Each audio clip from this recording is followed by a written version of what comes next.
Bem, pessoal, bom dia para todos, para todas. Através da Fundação João Mangabeira, presidida pelo Márcio França, e através da Secretaria Nacional de Defesa dos Interesses das Pessoas com Deficiência, coordenado pela Luciana Trindade, nós estamos fazendo esse evento, um convite para a professora Lisiene Navarro, para que pudesse nos auxiliar aí numa reflexão sobre as necessidades próprias de aprendizagem do autista. Também com a participação da deputada Andréia Werner, que também já está presente. E nós vamos dar início, então, nós vamos fazer uma pequena abertura. A Fundação João Mangabeira, através do Márcio França, tem uma preocupação muito grande com isso. Foi prefeito, foi vereador, deputado federal, foi governador de São Paulo e atualmente é ministro de Portos e Aeroportos, mas continua presidente da Fundação João Mangabeira. O Márcio e a Lúcia, o Márcio como prefeito, a Lúcia como primeira-dama, lá já faz alguns anos, né, Márcio? Não vou falar a quantidade de anos, senão o pessoal vai pensar que nós não somos mais jovens. Mas o Márcio já tinha sensibilidade com essa questão do autismo, criou políticas públicas nessa área. Márcio, agradeço aí seu apoio, a sua força para esse evento, e a palavra é sua para você, como presidente da Fundação João Mangabeira, fazer a abertura dos nossos trabalhos. Bom, quero cumprimentar todas vocês, de maneira especial agradecer a presença da professora Navarro, também da Luciana, da Andréia, da Lúcia, que vão participar aí desse debate. Há muitos anos a gente tem se preocupado com esse tema. Ele marcou bastante a minha carreira, Mário, e todo o pessoal daí. Quando eu assumi a prefeitura, a primeira vez, em 97, eu havia feito uma reunião com a Lúcia antes da eleição, e essa reunião foi com mães de crianças autistas que eram muito pobres e não conseguiam pagar, tinham dificuldade, praticamente trabalhavam para poder manter a escolinha deles lá de crianças autistas. Muitos ficavam em casa, presos, amarrados, e aí elas mesmo se organizaram e bancaram durante um tempo essa escolinha. E aí, durante a campanha, a Lúcia me chamou para conhecer essas mães, e eu havia me comprometido que, caso fosse eleito prefeito, eu faria uma escola para elas com recurso público da prefeitura. Naquele tempo, era 97, ainda não tinha muito essa tendência, né, do poder públicos fugir um pouco do tema, porque era muito caro, enfim. E passou que eu ganhei as eleições, acabou tudo passando, e aí deu uma coincidência de vida, Mário, que foi a Maria Lúcia, a Ana Lúcia, que era a mãe, precisou fazer uma cirurgia do coração na Santa Casa e deixou para que dizendo: olha, Márcio, eu sei que você ganhou a eleição, eu vou fazer uma cirurgia no coração, mas eu vou ficar despreocupada porque eu sei que você, se você ganhar, sua palavra tem valor. E, enfim, ela foi fazer a cirurgia e faleceu na mesa da cirurgia aqui na Santa Casa. A irmã dela me trouxe essa cartinha, já falecida, né, claro, e eu tomei posse dia 1º de janeiro. Dia 22 de janeiro, 22 dias depois, nós inauguramos a Casa da Criança com Autismo aqui, a primeira escola pública, na época, de crianças autistas. 22 dias depois que eu tomei posse, e a casa até hoje está aqui. Ela tem o nome da Ana Lúcia, e é uma homenagem a ela.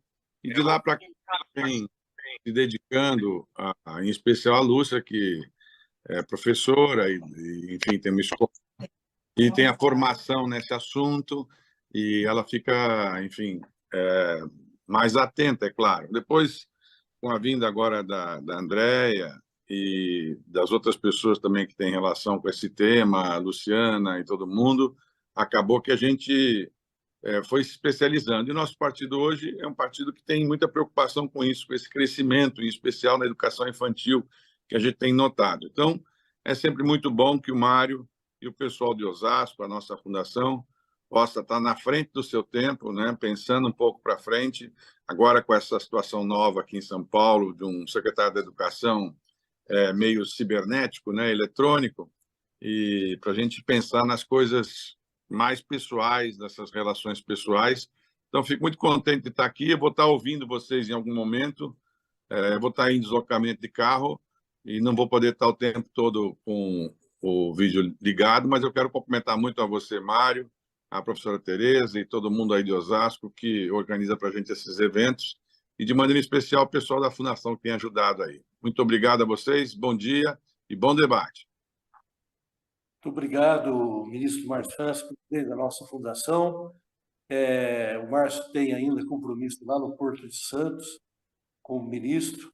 Boa sorte para você lá, Márcio. Muito obrigado aí pelo apoio que você deu aí para a fundação e pela sua preocupação com esse tema que acaba também nos sensibilizando a todos.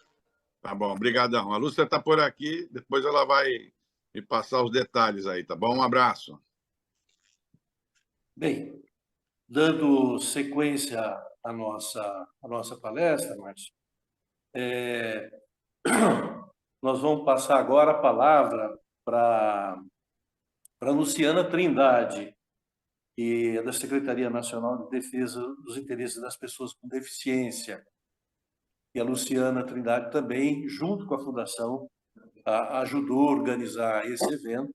É uma lutadora em defesa dos interesses das pessoas com deficiência, é membro da Comissão de Direitos da Pessoa com Deficiência e Pessoa Idosa do Ministério Público de São Paulo e é ativista por direitos das pessoas com deficiência.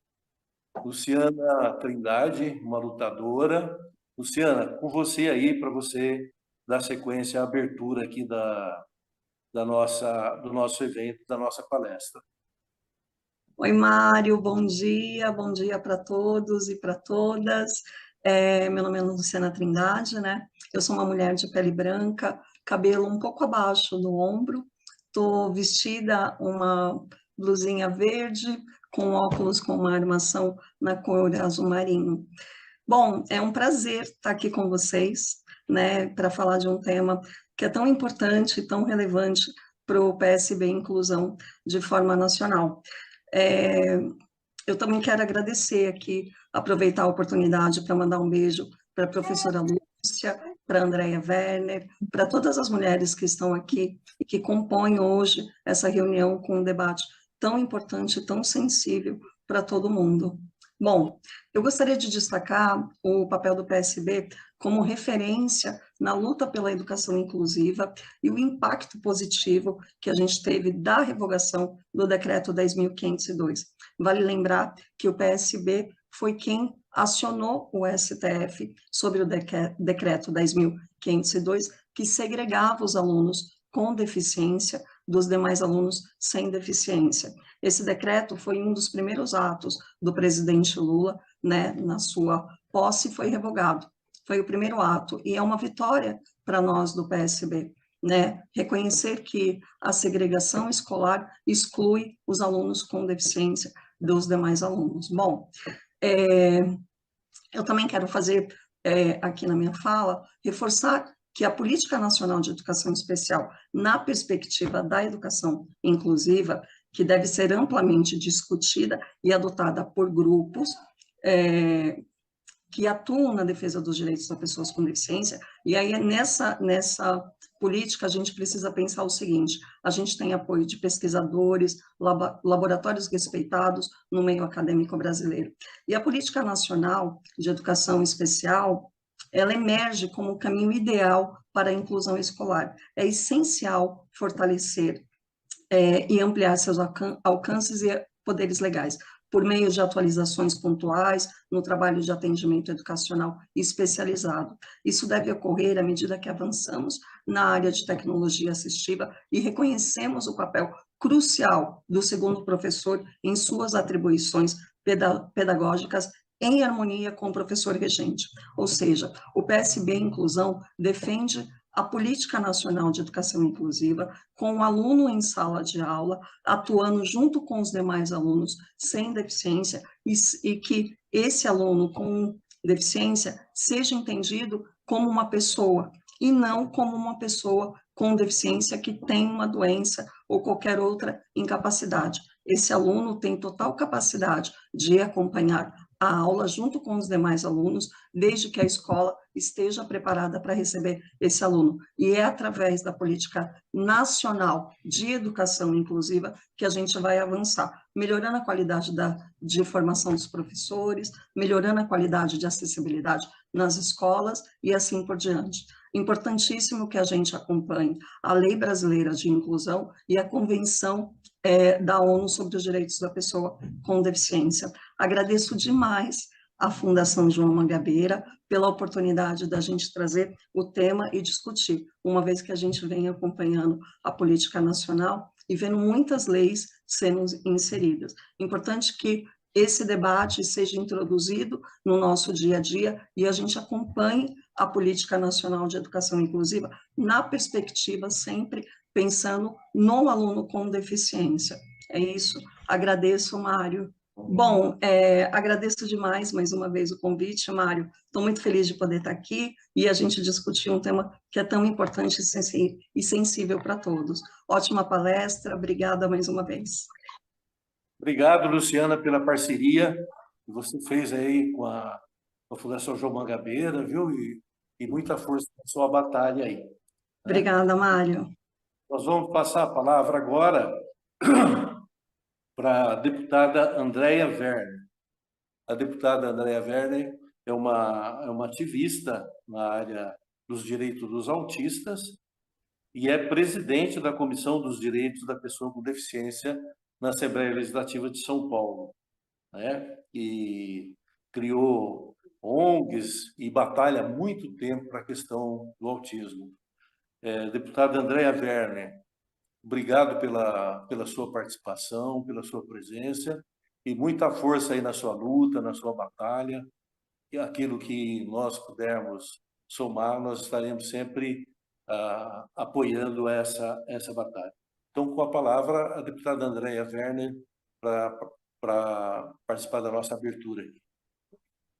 Bom dia a todos e todas. Primeiro queria pedir desculpas, porque pode ter algum barulho, porque eu estou aqui com o rapazinho e estou sozinha, então ele está vendo um desenho aqui na televisão. Queria cumprimentar nosso ministro Márcio França, a professora Lúcia e, através deles, todos os nossos colegas de partido. Agradeço ao professor Mário pelo convite. Meu nome é Andréia Werner, eu sou ativista pelos direitos das pessoas com deficiência há mais de 10 anos. Sou fundadora do Instituto Lagarta Virapupa, sou mãe desse rapaz autista aqui, que está do meu lado, que tem 15 anos, é nível 2 de suporte, não oralizado, e eu também sou uma mulher com deficiência. Eu sou autista, tenho TDAH, sou nível 1 de suporte e fui diagnosticada tardiamente, fui diagnosticada em junho deste ano, após um processo que demorou mais ou menos 6 meses. Um processo muito longo, que envolveu entrevista com meus pais, entrevista com amigos, várias escalas diagnósticas, porque diagnosticar mulheres autistas de grau 1 de suporte não é um processo fácil. Mas tem sido muito bom rever a minha história, me perdoar e entender muitas partes da minha vida que ainda estavam em aberto. Eu sou uma mulher de pele branca, de olhos castanhos, de cabelos castanhos lisos até os ombros, eu estou com uma blusa vinho, atrás de mim tem uma porta branca e uma parede meio cinza. Eu tenho 47 anos e eu achei o tema da conversa hoje de extrema relevância, aliás, é um dos meus temas favoritos, porque quando a gente fala em inclusão, necessariamente a gente tem que falar de necessidades próprias de aprendizagem para uma pessoa autista, mas a gente tem que ir além também.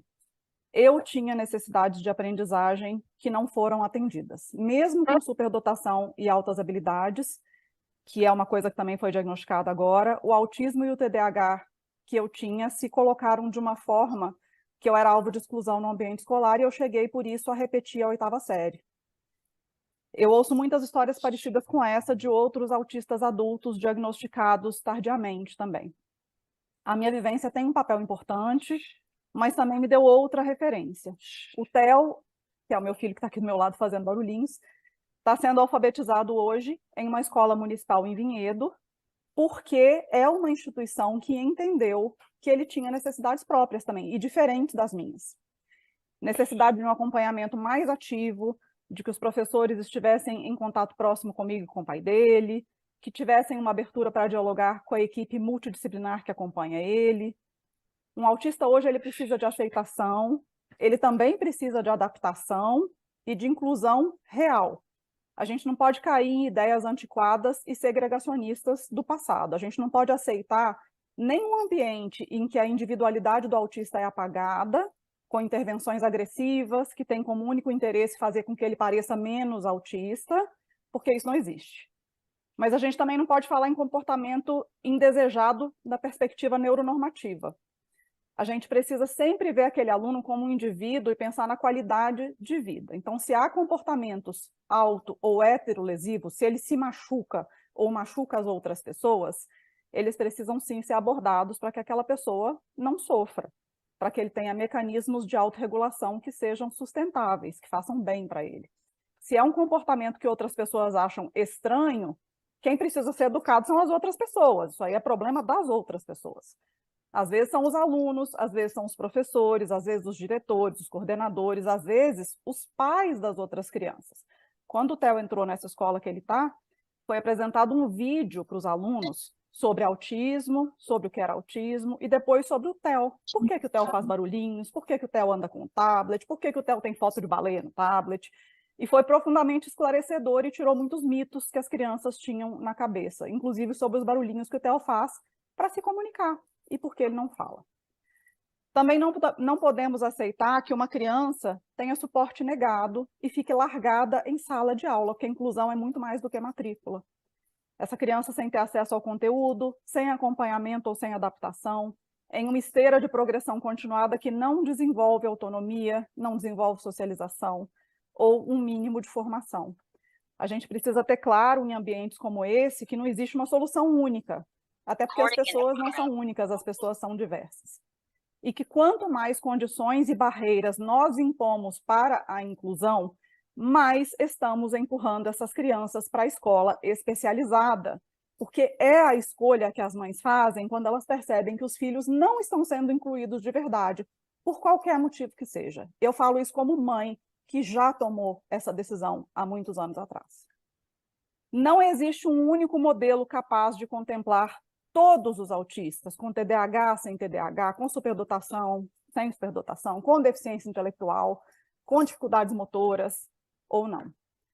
E também precisamos ter um entendimento de que não existe nenhuma política de adaptação para o ensino que beneficia apenas autistas.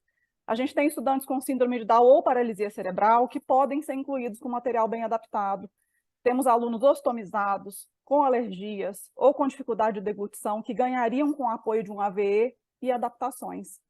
Temos alunos disléxicos e com TDAH que ganhariam com avaliações adaptadas. Se estamos no PSB Inclusão, temos que pensar inclusão como algo que necessariamente é abrangente, é arquitetônico, é pedagógico, é social, é tudo. O gabinete da inclusão está de portas abertas para todos e a minha equipe está pronta para receber ideias. Minha equipe tem muitas pessoas com deficiência. A gente está pronto para receber ideias, projetos e também denúncias. Contem com a gente. Muito obrigada. Obrigado, deputada Andrea Werner, pela sua participação nessa palestra. Eu sei que o deputado, somente deputado que tem uma causa tão importante como a senhora tem sempre compromisso, principalmente no final de semana, né? Então, eu agradeço muito o esforço aí de poder participar com a gente.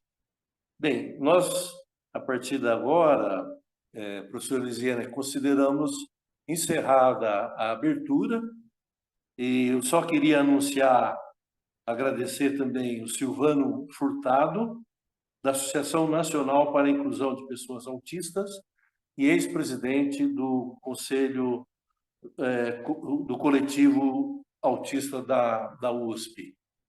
Então, nesse momento, nós vamos dar início à nossa palestra. A professora Elisiane Navarro é formada em pedagogia, tem mestrado e doutorado pela Unicamp. A doutora Elisiane também coordenou os trabalhos da clínica ali da Unip, em Barueri, e é coordenadora pedagógica, coordenadora do curso de pedagogia da Unip de Alphaville. Esse trabalho, junto com a clínica, era um trabalho em conjunto também feito com o pessoal de biologia, biomedicina e psicologia. Os professores faziam treinamento dos alunos, no caso de pedagogia dos futuros professores, junto com crianças e famílias. Era um trabalho feito em horário fora de aula e um trabalho voluntário das professoras. Queria agradecer, professor Elisiane, pela disposição de participar aqui e de vir proferir essa palestra aqui com a Fundação João Mangabeira e com a Secretaria Nacional de Defesa dos Interesses das Pessoas com Deficiência. Então, a palavra é sua, professora Elisiane Navarro, doutora Elisiane.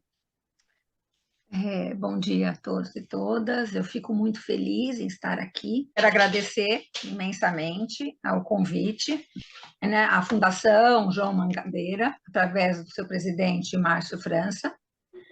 Agradeço à Coordenação Nacional da Defesa de Interesse das Pessoas com Deficiência, através da coordenadora Luciana Trindade. Quero agradecer a todos.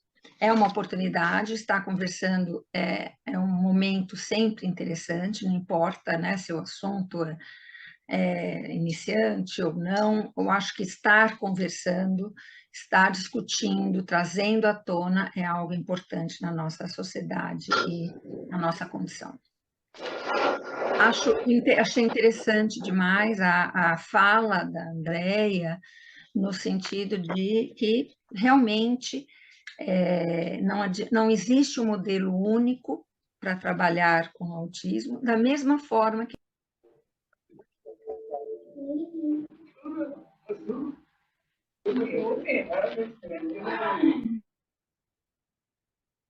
as pessoas são diferentes, então não existe um modelo. Quando as pessoas chegam e falam qual é o modelo, como é que eu lido com essa criança, eu sempre falo, não existe um manual. Né? Felizmente, não existe um manual, porque nós somos diferentes, né? E todas as pessoas são. Então, elas precisam ser consideradas, observadas e atendidas às necessidades. A escola precisa, de uma certa forma, olhar para estas crianças, né, como crianças passíveis, possíveis de crescer, desenvolver e atuar na nossa sociedade. Enquanto nós não virmos essas crianças, não olharmos para elas como crianças com potencialidades, nós ainda teremos discriminação. Não adianta nós falarmos de inclusão quando nas escolas elas integram a criança. Né? Na escola nós devemos integrar e incluir as duas coisas juntas. As crianças têm que estar dentro da escola, elas têm que ter o direito de estar na escola, conviver, mas ser incluídas dentro do contexto escolar. Não dá para nós entrarmos nas escolas, como eu tenho visto, e vermos crianças fazendo desenhos, ou fora da escola passeando, né? E quando você pergunta para um professor por que a criança está andando, é porque ela é agressiva, porque ela precisa ficar em casa, ela precisa passear, ela não fica na sala de aula, né? E aí você tem que fazer um trabalho para que o professor entenda que esta criança ela tem tanto direito quanto as outras de se desenvolver, cabendo à escola, ao professor e à equipe toda, né? Juntamente com a família, verificar como esta criança desenvolve, e precisa ter o que ela precisa ter para se desenvolver. É um trabalho que não se faz só com crianças autistas, deveria ser feito com qualquer criança. Se eu quero desenvolver uma criança, eu tenho que ver as necessidades dela, entender esta criança, né? Nós precisamos ver a realidade dessa criança, para, a partir da realidade dessa criança, desenvolver as potencialidades dela.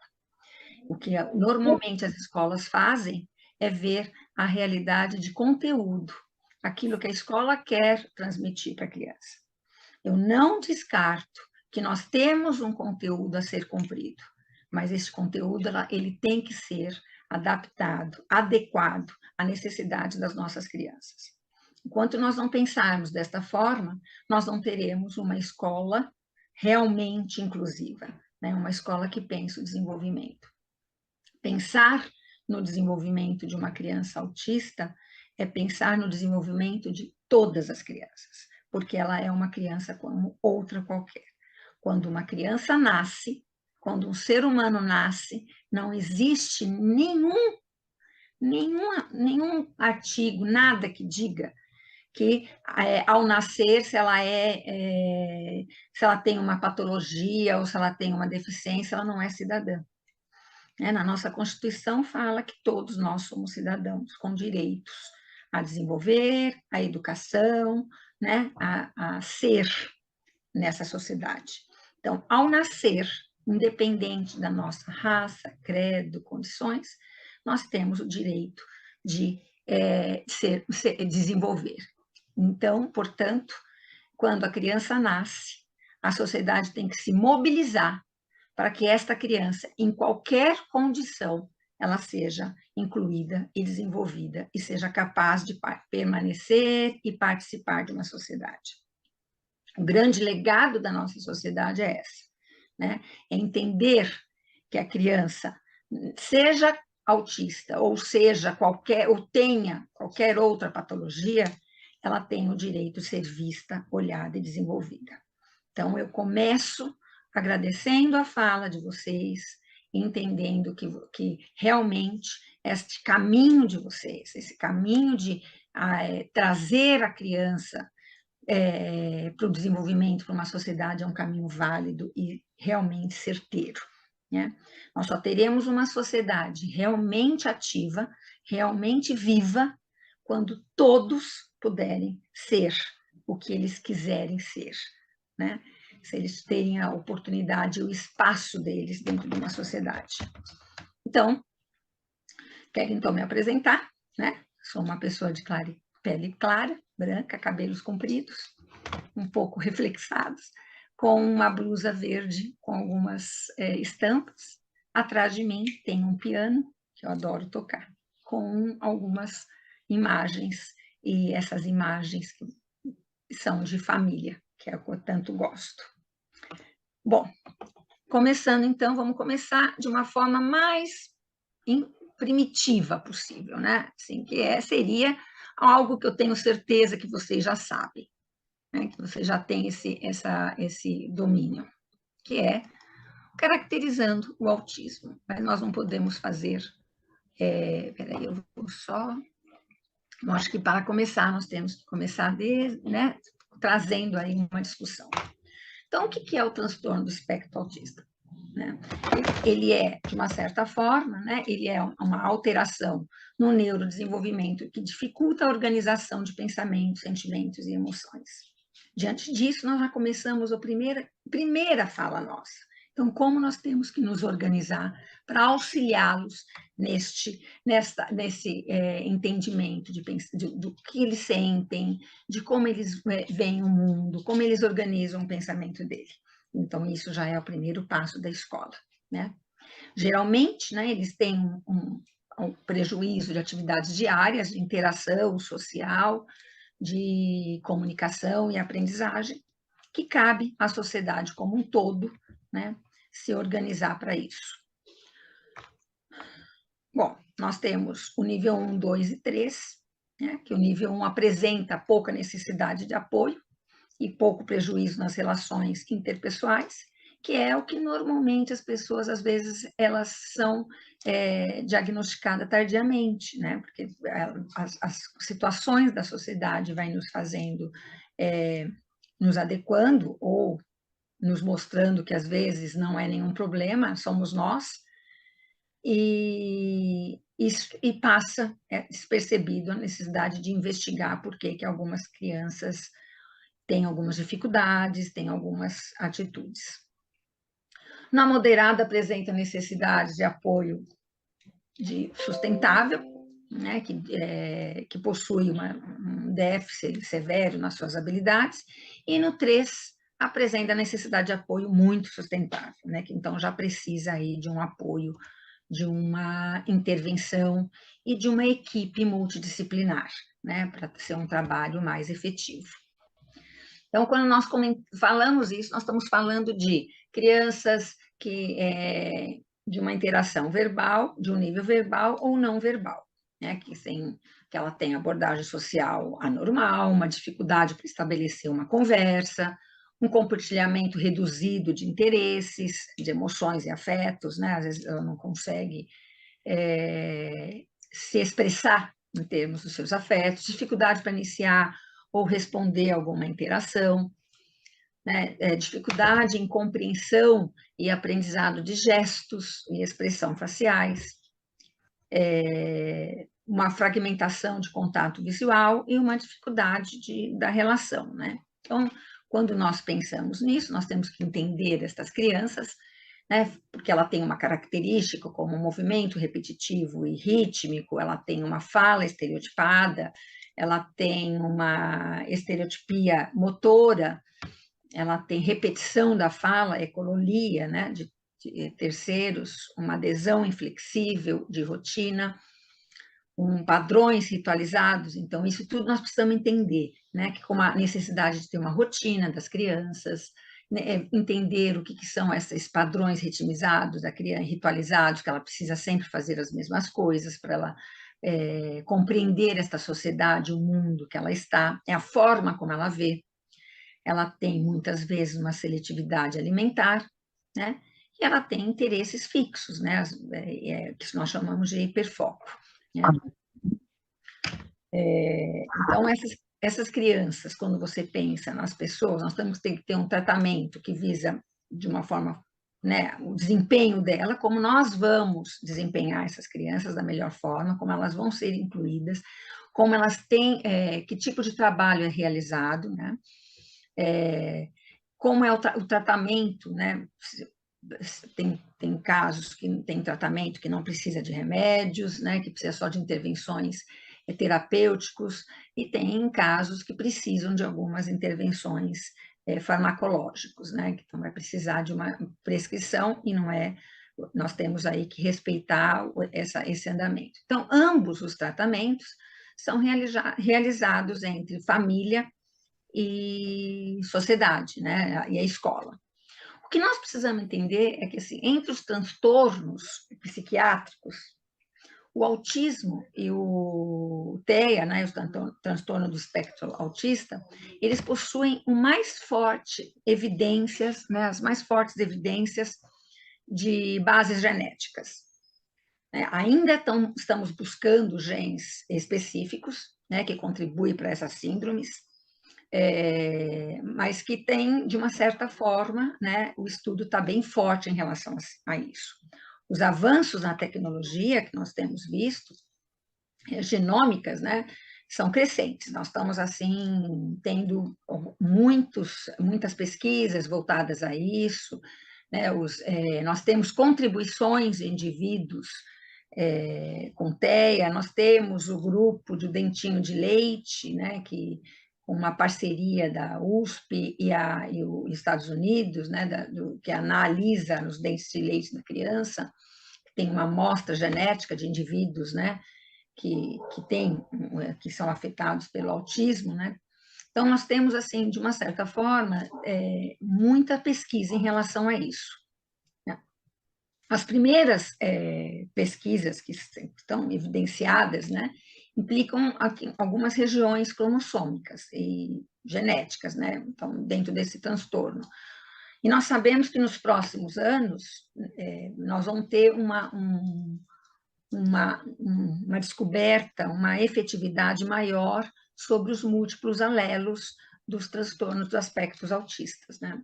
Que serão definidos assim para entender melhor, para saber como é que acontece, né, essas anormalidades genéticas que podem levar a um comprometimento global do desenvolvimento.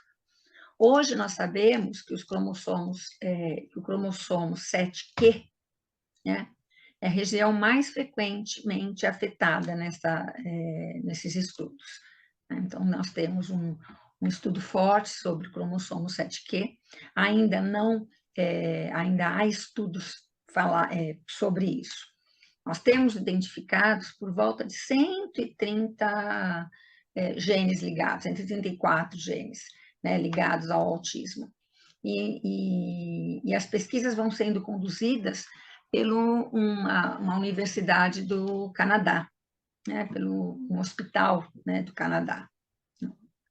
E a última publicação que nós temos desta pesquisa realizada nesse hospital canadense foi 10 de novembro do ano passado, de 2022, né, que foi feita uma maior análise genética sobre o transtorno do espectro autista até agora. Então, contou com mais de 20 mil dados genéticos extraídos de genomas para poder entender chegar a um estudo mais efetivo em relação a isso. Então, nós temos aí uma campanha forte, um olhar voltado para isso, pesquisas muito fortes para entender o autismo, como entender todo esse processo dele de desenvolvimento. Então, quando nós comparamos com estudos anteriores, né, relacionados à genética, tem uma mudança assim, surpreendente em relação a isso, né? As pesquisas estão sendo pontuais, né? Estão sendo poligênicas, né? De entender o tipo de interação genética que ocorre quando 2 ou mais pares alelos somam ou acumulam seus efeitos, né? Produzindo uma série de fenótipos diferentes aí entre si. Então, nós temos, sim, as características também podem sofrer ações, fatores do ambiente, o que, de uma forma ou de outra, afetam esse fenótipo, né? Então, comparado a estudos anteriores, nós temos aí um caminho muito forte, né, a ser estudado e a ser entendido sobre o autismo. Quais seriam, né, uma causa dos autismo que atrás? Né? Ainda nós não temos um esclarecimento sobre isso, né, que pode virar e falar, é esta a causa. Né? Nós sabemos que a genética é um fator no desenvolvimento do autismo, isso nós já sabemos. Né? Além disso, nós sabemos que tem fatores ambientais assim, que podem tornar assim, um fator de risco para o diagnóstico. Então, nós temos a questão da exposição ao ácido valprótico, né, que é um ácido presente nos medicamentos de transtornos bipolar e epiléptico. Nós temos estudos que falam sobre a idade paterna, né, mães jovens e homens mais velhos ou pais com mais de 50 anos, existe estudo sobre isso. Né? Mas nós temos que ter em mente que são todos estudos, né? Nós temos que ressaltar ainda que ainda precisa de mais estudos para nós termos uma certeza em relação a isso. Né? Nós sabemos, por exemplo, que existe risco quando existe uma exposição materna a toxinas, né? Quando tem um parto prematuro, quando tem uma infecção adquirida pela mãe durante a gravidez, uma infecção constante. Nós sabemos de relação a baixo peso do neném quando nasce, né, a diabetes materna, o uso de álcool, droga, e assim vai. Né? Nós temos algumas hipóteses e alguns estudos sendo feitos em relação a isso. Né? E como, assim, é óbvio, como autismo não é doença, isso é fato, a gente tem que esclarecer o tempo todo, né? Então, não existe uma cura. Se não existe uma cura, nós temos que mobilizar a sociedade para desenvolvê-los dentro da capacidade e as condições dele, né? Então, não é possível que quando uma pessoa com autismo consiga falar, olha, como é que ele vai ter, né? Como é que ele precisa fazer para curar? Não vai, né? Uma vez autista, sempre autista. Nós temos que desenvolver, ele pode melhorar. Existem estudos muito fortes que crianças com autista no nível 3, elas podem ficar com nível 2, né? A criança do nível 2, ela pode chegar ao nível 1, tem estudos fortes em relação a trabalhos, a um trabalho multidisciplinar com eles, que eles podem mudar, que podem ter uma melhora, uma evolução no seu... Mas, para isso, né, é preciso ter intervenções multidisciplinares, né, ou mesmo transdisciplinar, né, que consiga olhar a individualidade, olhar a singularidade de cada criança. É isso que nós precisamos entender, né? E aí a gente vai entender um pouquinho essa cabeça da criança, né? Entender quem são essas crianças, né? Nós poderíamos ficar aqui falando por horas, né? Falar de autismo, trabalhar autismo, nós temos aí cursos e mais cursos, poderemos temas a ser discutidos, né? Então, nós vamos tentar fazer o quê? A princípio, a minha ideia é fazer com que entenda, né, para quem ainda é leigo, saiba o que é o autismo. Para quem já está no meio, entender os estudos que estão acontecendo, nós temos fortes estudos acontecendo em relação a isso, né? E entender algumas práticas que devem ser realizadas para a criança, né? Então, nós temos, por exemplo, né, práticas baseadas em evidências, né, que é o que nós chamamos de PBS, né? Então, as práticas que nós vamos ter. O que seria isso, né? Essas práticas analisadas, baseadas em evidências, normalmente são as análises do comportamento aplicada, com ABA, né, na análise de comportamento, né, que são direcionadas a pessoas com um transtorno do espectro autista. Então, quando você fala de um comportamento, assim, de análise aplicada, você tem que ver o quê? Primeiro, você tem que entender a criança, né? Como é que trabalha essa prática baseada nas evidências? Para eu fazer isso, eu preciso entender, porque para eu entender as evidências, para eu olhar a criança e fazer alguma inserção, ou fazer com que o comportamento dela, de uma certa forma, esteja adequada ao...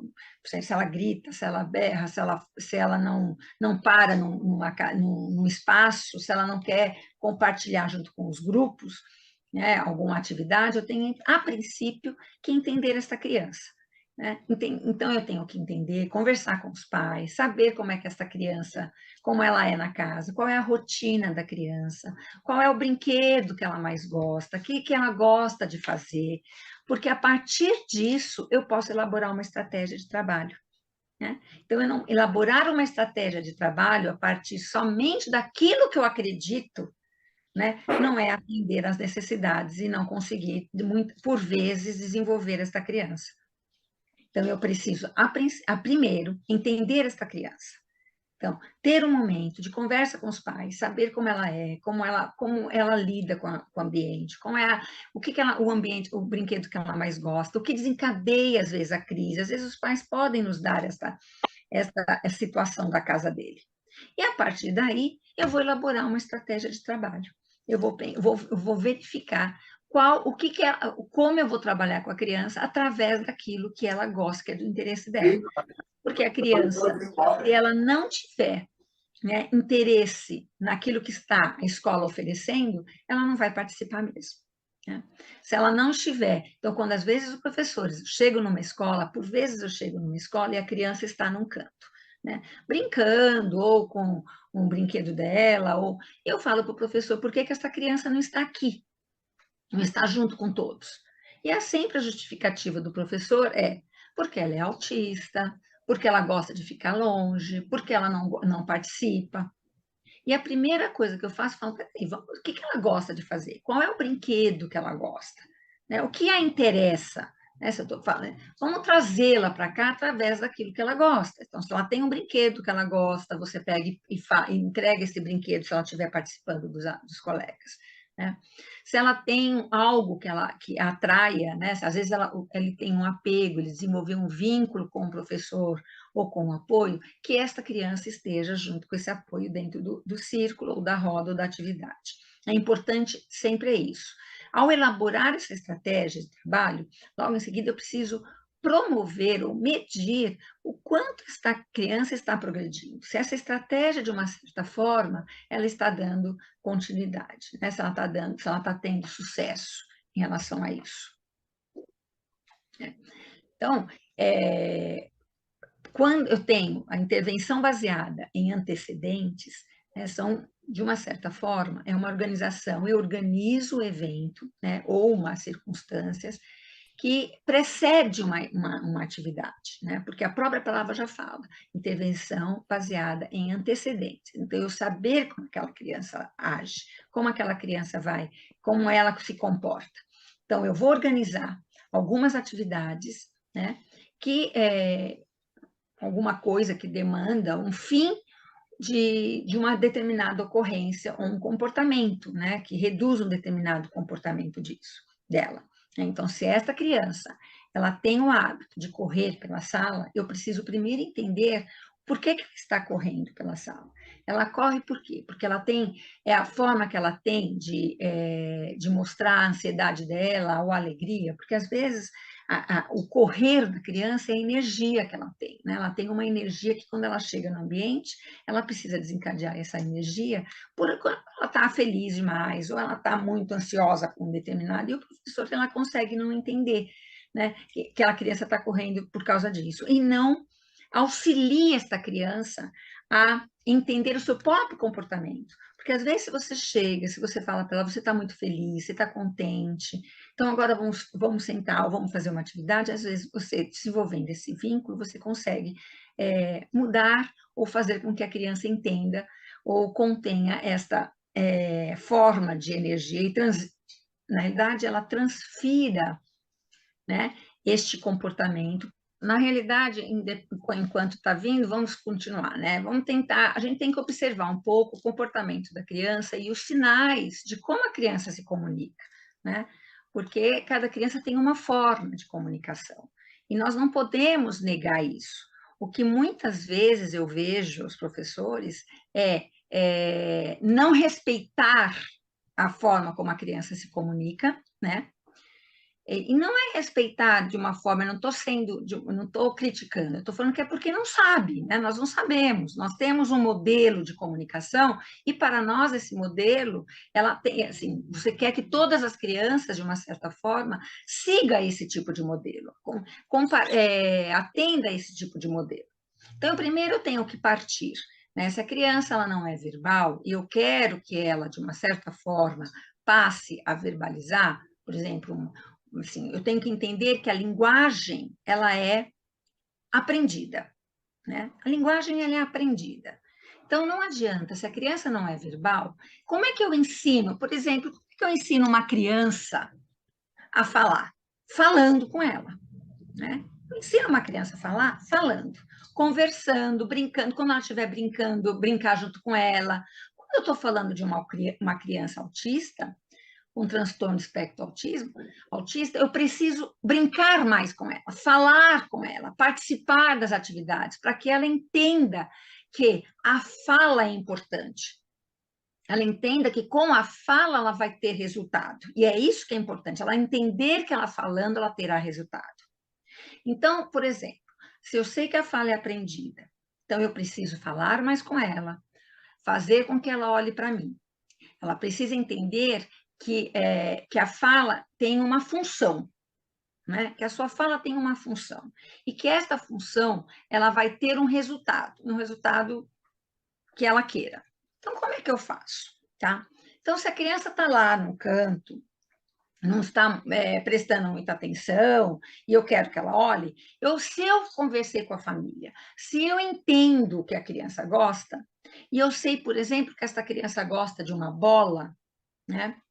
Eu vou chegar para ela e vou falar: João, vem aqui, olha a bola.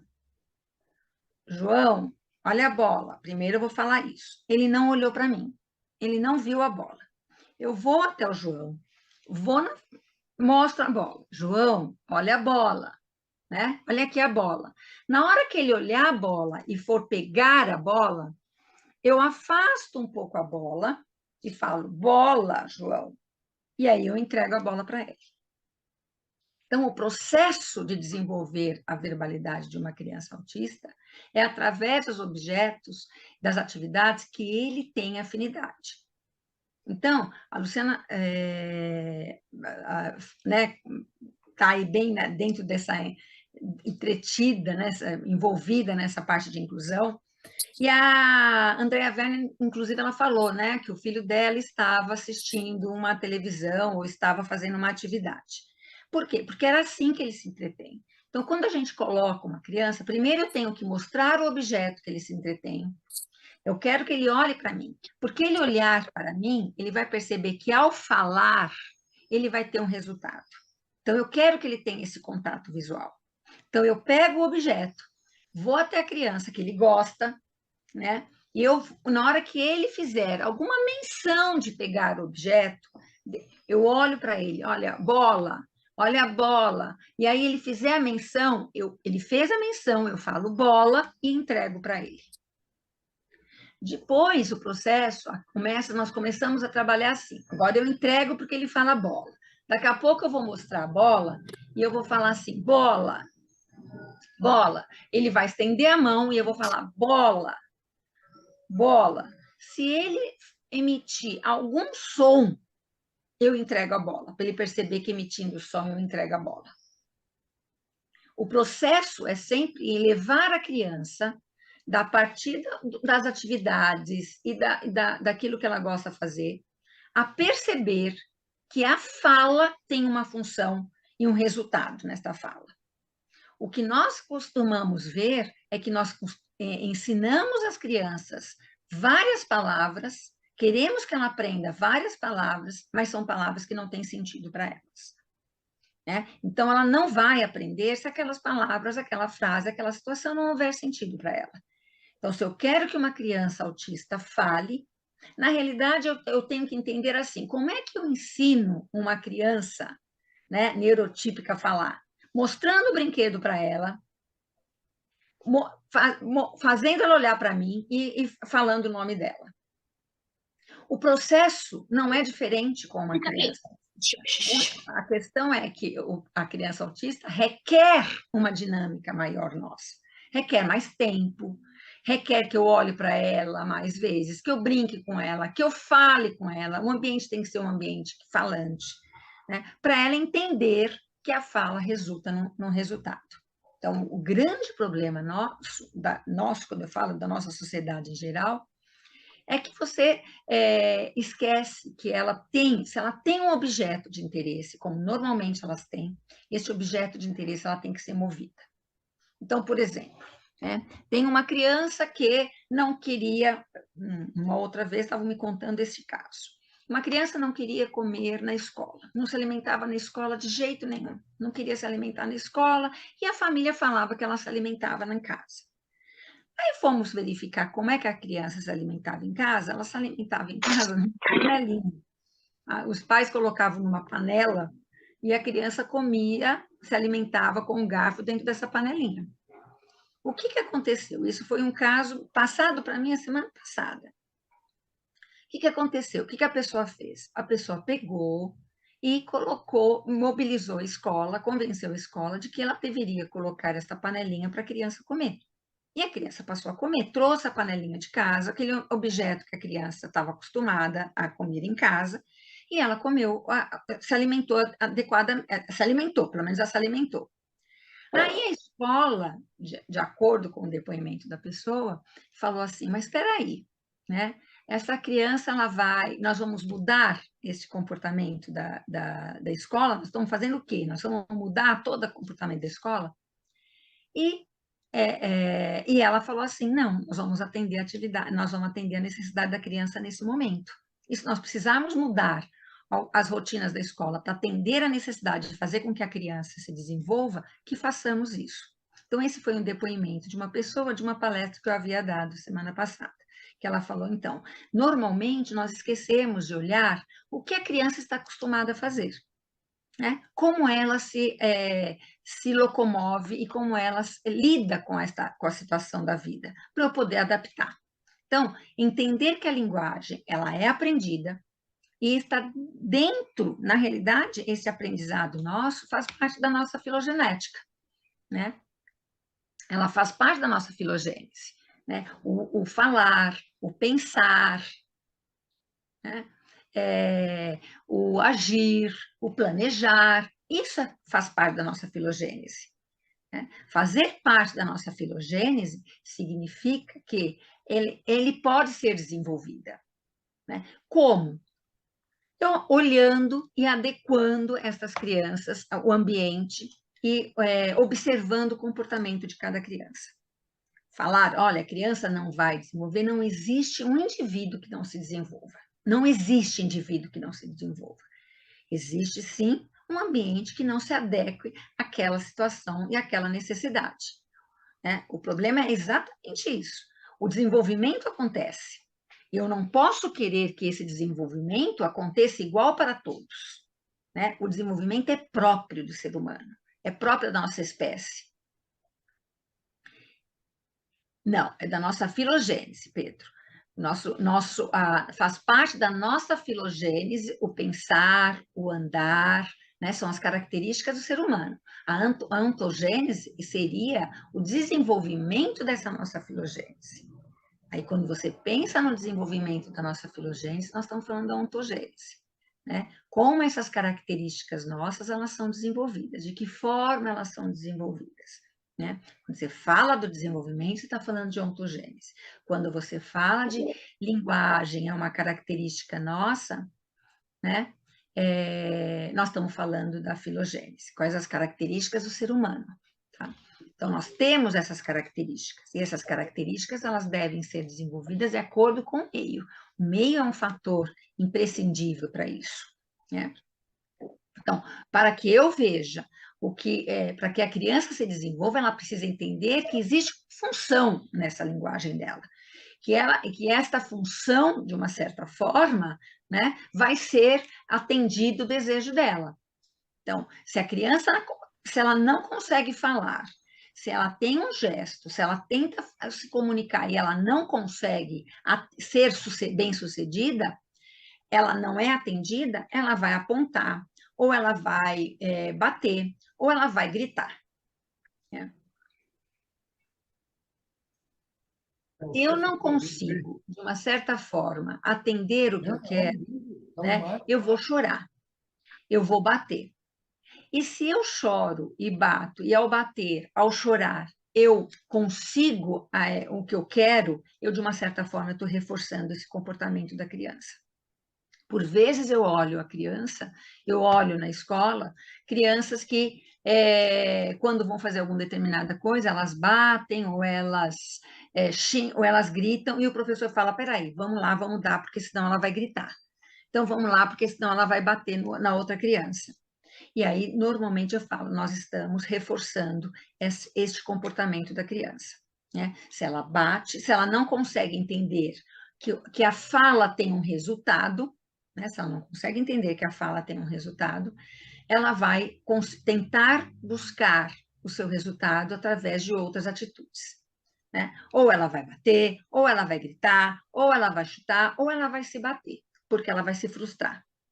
Então, o meio tem que entender que algumas atitudes da criança, ao atender esta criança, né, ao atender o comportamento dessa criança, eu estou reforçando, estou tendo um comportamento de reforço, né?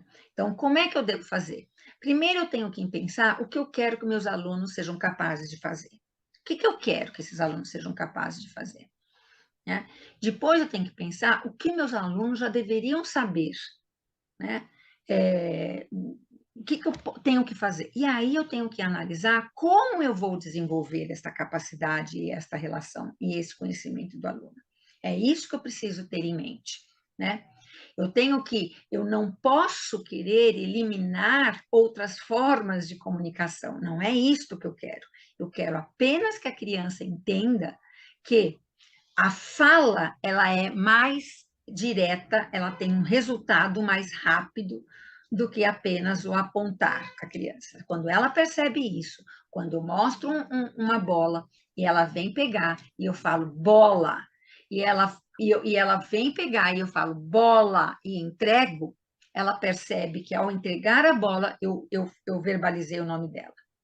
O próximo passo é eu pegar esta bola e falar bola e esperar que ela emita qualquer som. Qualquer som emitido pela criança, se for eu entrego a bola para ela no mesmo momento, para ela entender que aquela fala foi importante e ela teve um resultado. A partir daí, eu começo a trabalhar que ela verbalize a bola. Então, entender esta questão da criança e trazer uma discussão mais forte em termos de como trabalhar na sala, o que eu devo fazer enquanto professor, como levar esta criança para um grupo que ela participa, né? Então, quando você olha, muitas vezes muitas crianças, né, 50%, você vai ver que a criança aponta, ou ela vai chutar se ela não está contente com os resultados dela, ela vai puxar a sua mão, ela vai dirigir até aquilo que ela quer, ela vai fazer algum gesto, né? E aí eu preciso fazer com que essa criança entenda, né, que o chutar não é a melhor forma, o empurrar não é a melhor forma. A questão maior é que se eu entrego para essa criança, ao chutar, ao pular, ao se agredir o objeto, eu estou reforçando essa criança nessa atitude dela, né? Não é não atendê-la, né? Eu tenho que deixar bem claro, não é não atendê-la e ignorá-la, mas é um processo. Ela precisa entender, a partir daquilo, da frustração, daquilo que foi restaurado nela, né? Naquilo que ela, de repente, de acordo com devido a um determinado condição, ambiente, situação, ela aprendeu que ao apontar, ao gritar, ela tem um determinado objeto, então ela precisa entender que este objeto ela vai atingir com mais facilidade, ela vai tê-lo com mais facilidade, se ela conseguir emitir um som. Se a criança vem de casa com esses costumes e passa mais tempo em casa do que na escola. Então, o grande problema é que, normalmente, as crianças vêm da casa dela com esses hábitos. E cabe a nós, professores, a tentar adequar esta criança dentro de uma condição social, porque até se ela se comunica, ela vai ter mais sucesso. A comunicação em si faz com que a criança tenha mais sucesso na vida, socialmente. Porque se ela chora, se ela bate, ela não está sendo inserida dentro de uma sociedade. Então, o que eu preciso é fazer com que essa criança entenda que aquelas atitudes da casa dela, na escola, né, ela não vai ter tanto sucesso como ela tem em casa. É um trabalho árduo? É um trabalho árduo, né? Porque você vai pensar o seguinte, eu tenho 30 alunos ou mais na escola. Como é que eu vou fazer esse trabalho com a criança? Por isso que nós falamos de um trabalho multidisciplinar, né? Porque nós temos que ter, é um direito da criança uma pessoa de apoio, para que esta pessoa de apoio trabalhe conjuntamente com o professor, para que leve esta criança a ter, por exemplo, a entender que a fala, a participação ou um determinado comportamento da criança, ela não é que ela não é aceitável, mas ela não vai ter um resultado de imediato, né? Então, não é fácil, né? Porque, assim, o que é mais importante? Quando nós falamos, nós estamos mais socialmente inseridos, né? Na hora que eu falo, na hora que eu me comunico, não importa como, se é com Libras, se é de que forma eu me comunico, na hora que eu consigo me comunicar, eu estou mais inserido dentro de uma sociedade. Então, uma criança que ela fica num canto, brincando com os brinquedos dela, e que ela não é trazida para o grupo social, ela nunca vai perceber a importância desse grupo social para o desenvolvimento dela. Então, nós temos que, de uma certa forma, adequar. Não é uma coisa fácil, né? Quando nós falamos isso, é óbvio que não é um trabalho fácil. É óbvio que para o professor, ele olha e fala assim, é muito fácil ela falar isso. né? Eu visito várias escolas, né? Presto assessorias para algumas escolas no sentido de auxiliá-las ao processo de fazer com que as crianças autistas sejam inseridas dentro do contexto, que elas estejam no grupo dos colegas, dos amigos, das crianças. Não é colocar a criança dentro de uma escola, né? É trazer a escola, né, fazer com que a criança se interaja com os colegas, que ela consiga fazer parte, fazer atividade, brincar junto com os colegas, saber se comunicar para mostrar o que ela quer. É esse o nosso objetivo maior. A conversa levaria ainda muito tempo, né? Eu gostaria de estar aqui conversando muito mais, mas eu acho que agora nós vamos abrir para uma discussão, para tirar algumas dúvidas. Eu quero agradecer já de antemão. Obrigado, doutora Lisiene. Professora Lúcia França está presente? Oi, Fernanda? tô sim, tô aqui. Tá me ouvindo? Professora Lúcia França, educadora, foi presidente do Fundo Social de Solidariedade de São Vicente, presidente do Fundo Social do Estado de São Paulo, como primeira-dama do Estado, é uma educadora com bastante experiência e tem uma sensibilidade também por essa questão e práticas. Professora Lúcia França, agradecendo aí a sua participação, queria ouvir os comentários e as perguntas que a senhora queira formular. Professora Lisiane, muito obrigada. É uma batalha diária. A gente que está dentro de uma escola todos os dias. A minha profissão é professora, eu sou gestora de uma escola, sou empresária da educação. Temos uma escola já há 41 anos. Esse ano completamos 41 anos. Eu tenho, até do meu grupo escolar, é incrível a gente ver como os pais estão mais atentos e os profissionais da educação mais atentos. Eu tenho todos os segmentos na escola, então, no ensino médio e fundamental 2, que é do 6º ao ensino médio, eu tenho 7% de alunos laudados, com algum tipo de laudo, TDAH, enfim. No Fundamental 1, professora, que são os alunos do 1º ano ao 5º ano, eu tenho 10% de alunos laudados. E no infantil, eu tenho 14% de alunos laudados. Isso significa que nós estamos mais atentos, as famílias estão mais atentas, buscando soluções melhores para os seus filhos. E eu lhe pergunto, isso é uma realidade que, com a sua experiência, você encontra em todo espaço? Assim, as crianças do infantil, a gente tem sempre uma porcentagem maior, ou não? Isso é específico aí de uma ou outra unidade escolar? Professora Tereza, presente? Oi, Mário, sim, estou presente. Professora Bom dia. Tereza é educadora, professora do Estado, é coordenadora pedagógica da Associação das Mulheres pela Educação. Então, com a palavra aí, a professora Tereza, para o seu comentário e sua pergunta.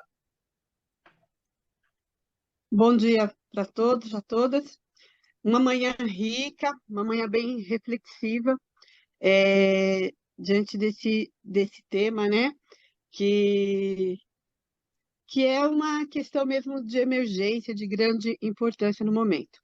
Nós temos um trabalho focado nas entidades sociais aqui em Osasco. Eu faço parte da AME, Associação das Mulheres pela Educação, Associação das Mulheres em Defesa da Criança. Temos várias educadoras presentes, né? E esse encontro veio até trazendo várias respostas para esse sofrimento no dia a dia, assim, das professoras, sendo mediadoras no seu processo de construção, de aprendizado dessa criança, e que muitas vezes elas acabam se sentindo incapazes de desenvolver, achando que não está dando conta no desenvolvimento dessa criança, né?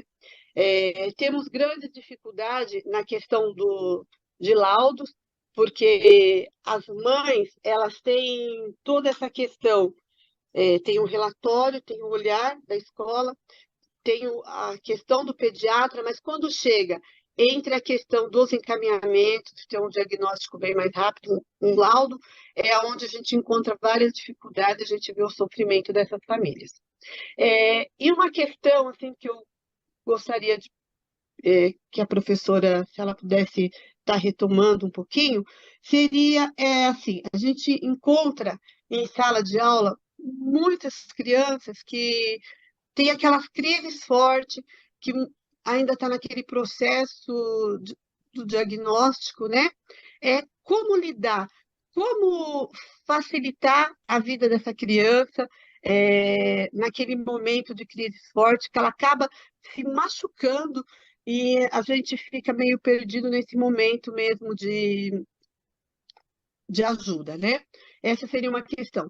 E a outra questão, com as experiências que a professora tem, como que se dá esse processo em algumas outras cidades, municípios? Assim, de repente, tem essa questão desse um olhar, a questão do pediatra e uma questão de um laudo mais... Como que dá essa união da escola, a questão do pediatra, e até chegar mesmo a um diagnóstico completo, ao laudo, ter uma parceria. Eu acho que a escola e Secretaria da Saúde. Como que a senhora vê isso nas grandes cidades, né? Essa necessidade, esse trabalho mais focado nessa necessidade específica. Seria isso. Professora Lisiane, Oi. teve a questão da professora Lúcia e agora da professora Tereza. A palavra está com você aí. Então tá. Bom, gente, realmente nós temos um aumento grande mas é devido ao acesso, né? Ao diagnóstico, ao que nós estamos aqui, a evolução nossa. Então, os maternais, as crianças da educação infantil, nós estamos apresentando agora com mais laudos ou mais observações em relação ao autismo, né?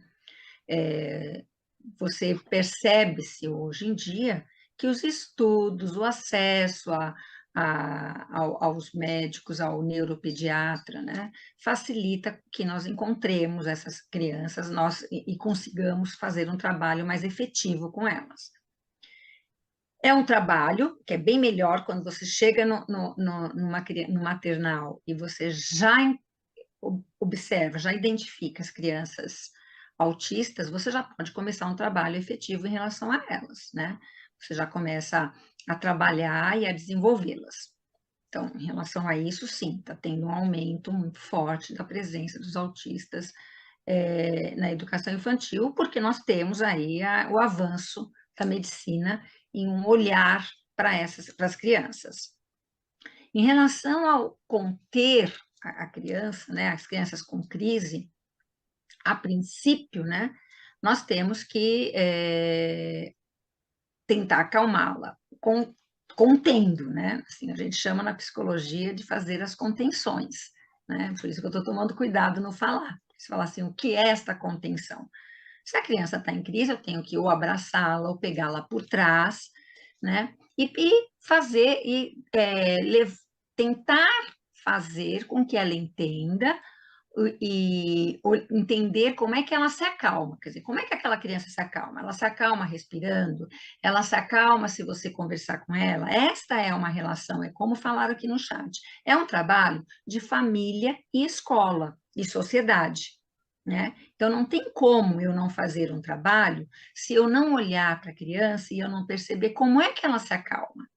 Falar, olha, Lisane, tem uma regra de acalmar essa criança? Não existe essa regra de acalmar, né? É muito difícil na hora que você fala como eu posso acalmar essa criança para ela não ter a crise. Eu preciso entender o que levou a criança na crise. Na realidade, é um antecedor, é antecedência, né? Aquela quando você entende o que a leva na crise e quando você percebe que a criança vai entrar em crise, você desvia o caminho. Isso precisa ter um olhar, né? Um olhar para a criança, por isso que eu falei observar. né? Porque quando você faz aquela questão de prevenção da antecedência, né? O que é isto? É se eu conheço a criança, eu olho, eu falo, ela vai entrar em crise. Daí eu vou lá e já faço a intervenção necessária. Agora, ao entrar em crise, eu preciso saber como é que ela faz, o que é necessário para ela acalmá-la. Né? O que ela acalma? Aí eu preciso entender essa criança. Regras não existe. Né? Você fala, Lisene, o que você faz? Né? Quando a primeira criança entrou em crise na tua frente, eu observo, vejo se aquela criança, eu consigo chegar até ela, né? Se eu consigo, se ela está se batendo, segurar os bracinhos dela para ela não se bater, né? E eu vou conversando com ela, né? Vou vendo o que ela pode, tentando olhar para ela e falar, calma, respira, vamos lá, você vai conseguir. É isso, né? Eu preciso entender este ambiente para fazer uma intervenção. Se é uma crise maior, eu vou fazer uma contenção, né? Eu vou segurá-la para que ela se acalme. Eu preciso entender como é que ela se acalma, porque tem criança que, se eu segurar, ela aumenta a crise dela. Então, a questão é essa, eu espero ter auxiliado, mas não existe uma fórmula, existe simplesmente eu conhecer a criança. Se ela é nova na escola, nós vamos ter que nos conhecer. Eu vou ter que buscar vínculos com ela, vou ter que ver com quem ela estabelece um vínculo, e através desse vínculo, eu gosto muito do TCC, das terapias cognitivas comportamentais, né? E a terapia cognitiva comportamental, hoje em dia, ela é muito voltada para autista, ela está muito bem para trabalhar com mudança de comportamento do autista. É ruim a gente falar isso, vamos mudar o comportamento dele, né? Mas, infelizmente, nós estamos numa sociedade. Estar inseridos numa sociedade é adequar o nosso comportamento. Eu também mudo o meu comportamento para estar nessa sociedade. Não é só o autista. Então, falar, olha, eu vou ter que mudar o comportamento do autista, que absurdo, mas eu também mudo o meu. Né? Para eu estar aqui na reunião, eu tenho um comportamento adequado para esta reunião. Para eu estar num determinado ambiente, numa escola ou num outro lugar, eu tenho que adequar o meu comportamento para isso. Então, se eu quero inserir esta criança, esse indivíduo numa sociedade, eu tenho que mostrar para ele que alguns comportamentos nessa sociedade são mais aceitáveis, outros não. Então, ele se jogar, ele bater, ele chutar, ele cuspir, não são comportamentos adequados, então eu preciso trabalhar. Então, aqui a Luciana mesmo falou, né? Como leiga, eu fico pensando que é difícil equilibrar quanto trabalhamos a criança e o quanto trabalhamos o meio ambiente. É isso, não tem como, nós trabalhamos os dois, né? Nós trabalhamos os dois. No momento que eu estou trabalhando a criança, eu estou mudando o meio. Não tem como, eu não trabalho separado. Na hora que eu mudo a criança, eu vou mudar o meio também, o comportamento está mudado. Da mesma forma que a criança, quando ela chega na escola, o comportamento dela faz com que a escola se adapte e vá buscar subsídios para trabalhar com aquela criança. Então, nós, enquanto seres sociais, nós temos uma relação materialista dialética com ela, né? Assim, eu estou inserida dentro desse meio, eu mudo esse meio, mas o meio também me muda. Então, não tem como. Esta relação de eu trabalho com a criança ou meio, você trabalha com os dois. Você trabalha com os dois. Né? Ao trabalhar com a criança, você muda o meio, e ao mudar o meio para trabalhar com a criança, você também... E vice-versa. Professora, eu também penso que, assim, porque eu também sou uma pessoa com deficiência, né? Que na maioria das vezes as pessoas enxergam que o problema somos nós, e na verdade não é, né? É muito mais as barreiras que a gente encontra sociais que fazem com que esse desenvolvimento educacional, por muitas vezes, não aconteça. Então, é muito importante que os professores tenham formação, que a escola tenha adaptação adequada para que esses alunos com e sem deficiência consigam conviver sem nenhuma exclusão, né? Porque eu fico pensando que a sociedade em si, por muitas vezes, pensa que o problema é a deficiência da pessoa, quando não é, né? A gente sabe que a deficiência na sua totalidade é só uma especificidade que está muito mais ligada ao ambiente social que a gente vive. que a sociedade ela tem um estereótipo de que é ser um indivíduo incluído e um indivíduo socialmente aceito. E aí ela vai dentro desse estereótipo, né, de que é ser um indivíduo, mas na realidade ela esquece que, olha só, olhando aqui para vocês, olha quantas diferenças, olha a diversidade, né? E é justamente isso que faz uma sociedade crescer e se desenvolver, né? E ser uma nação, porque ela tem a diversidade, ela tem é eclética. Então, eu concordo, Luciana, porque assim existe uma resistência, né? Nós entramos dentro de uma sociedade, ou na escola, ou no dia a dia, acreditando que aquilo que nós sabemos, aquilo que nós acreditamos em si, é a verdade absoluta, né? Então, eu acabo moldando as pessoas dentro de uma verdade nossa, e isso é um problema muito grande nas escolas, quando as escolas entram com o modelo do que é ser um cidadão, né? Professor Lisiane? Oi. Não, pode concluir. Não, e por sua vez, ela não só exclui os autistas, ela exclui todas as pessoas que não correspondem com aquela necessidade, com aquele modelo dela, né? Aqui nesse momento, nós estamos discutindo o autismo, que é necessário, mas nós também não podemos esquecer que existe uma exclusão de atitudes, porque nós colocamos um modelo e esse modelo, quando não é atingido, ele é rejeitado. Professor Lisiane? Oi? Eu acho que aí você pode ir para as considerações finais. Bom, eu quero agradecer. Espero que eu tenha contribuído um pouco, né? E trazido uma semente aqui para nós refletirmos sobre o que é estar numa sociedade e o que é ser inserido, né, em um cidadão. Eu sempre penso que o indivíduo, ao nascer, ele nasce com potencialidades, e estas potencialidades devem ser consideradas e desenvolvidas, né? Nós não podemos negligenciá-las. Então, a questão maior é que, às vezes, nós negligenciamos potencialidades porque nós não enxergamos isso, né? Entender as circunstâncias com as quais as crianças chegam, trabalhar junto com a família. Eu sei que não é fácil, né?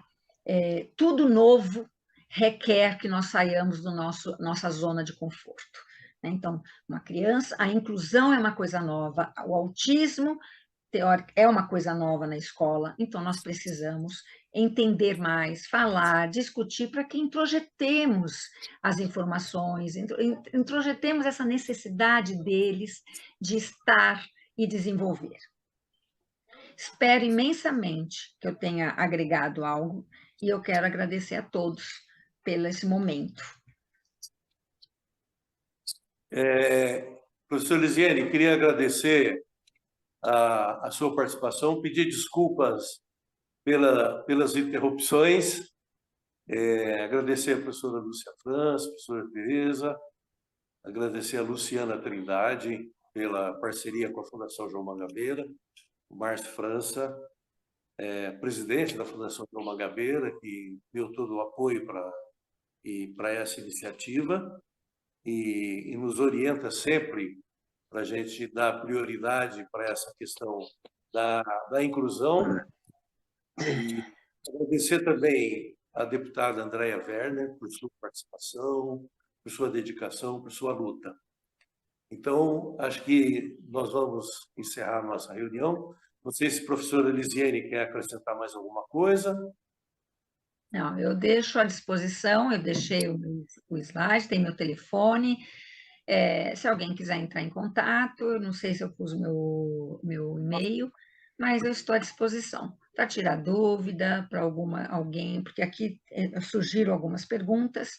Se quiser passar pessoal para o meu privado, eu responderei com muito gosto, muito bom grado. Ok, obrigado pela participação de todos. Obrigado aí pela Fernanda também, que ajudou na organização, no monitoramento. E muito obrigado aí, professora doutora Lisiane. Um abraço para todos vocês e nós consideramos aí encerrado o nosso encontro. Tchau para todos. Obrigada.